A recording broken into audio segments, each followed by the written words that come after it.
धर्म ग्रंथों के अनुसार द्वापर युग में मथुरा नगरी पर राजा उग्रसेन राज किया करते थे। वह बहुत ही सज्जन, धर्मपरायण और न्यायप्रिय राजा थे। उनका पुत्र कंस बहुत ही दुष्ट और पापी था। उसके दुराचार के कारण मथुरावासी बहुत ही दुखी थे। जब राजा उग्रसेन ने उसे उसके पापों के लिए दंडित करना चाहा तो उसने राजा उग्रसेन को कारागार में बंदी बना दिया और बलपूर्वक उनके सिंहासन पर राज्य करने लगा। उसने स्वयं को मथुरा का राजा घोषित कर दिया था। उसने राजा बनते ही अपनी शक्ति का खुला दुरुपयोग करना आरंभ कर दिया।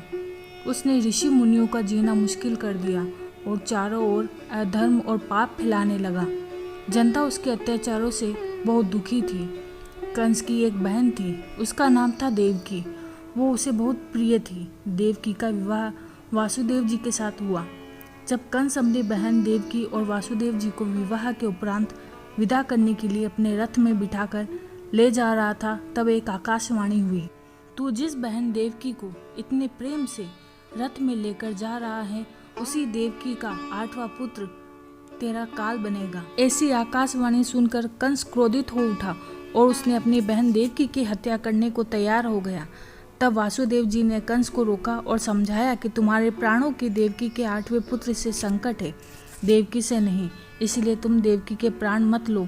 मैं तुम्हें वचन देता हूँ कि हमारी 8वीं संतान मैं तुम्हें खुद दूंगा।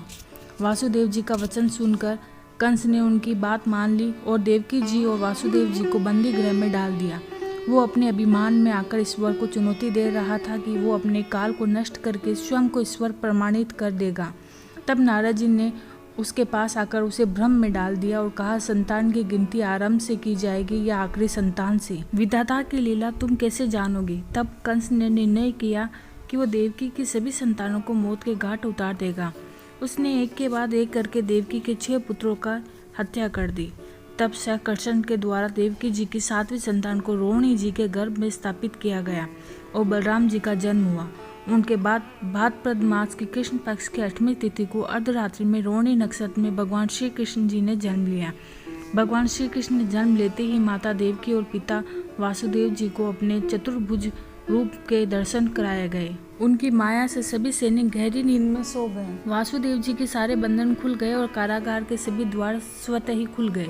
वासुदेव जी श्री कृष्ण को टोकरी में लेकर यमुना पार करके गोकुल में अपने मित्र नंद जी के पास पहुंच गए। वहां माता यशोदा ने एक कन्या को जन्म दिया था। वो कन्या और कोई नहीं, योग माया थी। नंद बाबा ने वो कन्या वासुदेव जी को सौंप दी और श्री कृष्ण जी को सोती हुई माता यशोदा जी के पास लेटा दिया। वासुदेव जी उस कन्या को लेकर वापस कारागार में आ गए और सब कुछ पहले जैसा हो गया। पहरेदार ने कंस को जाकर सूचित किया कि देवकी की 8वीं संतान ने जन्म ले लिया है। कंस उसकी हत्या करने के लिए बंदी गृह पहुंच गया। उसने बलपूर्वक देवकी जी की कन्या को छीन लिया। जैसे उसने उस कन्या को मारने के लिए उछाला, वो कन्या आकाश में उड़ गई और देवी का रूप धारण करके बोली, हे कंस, तू मुझे क्या मारेगा? तुझे मारने वाला तो जन्म ले चुका है और गोकुल में पल रहा है।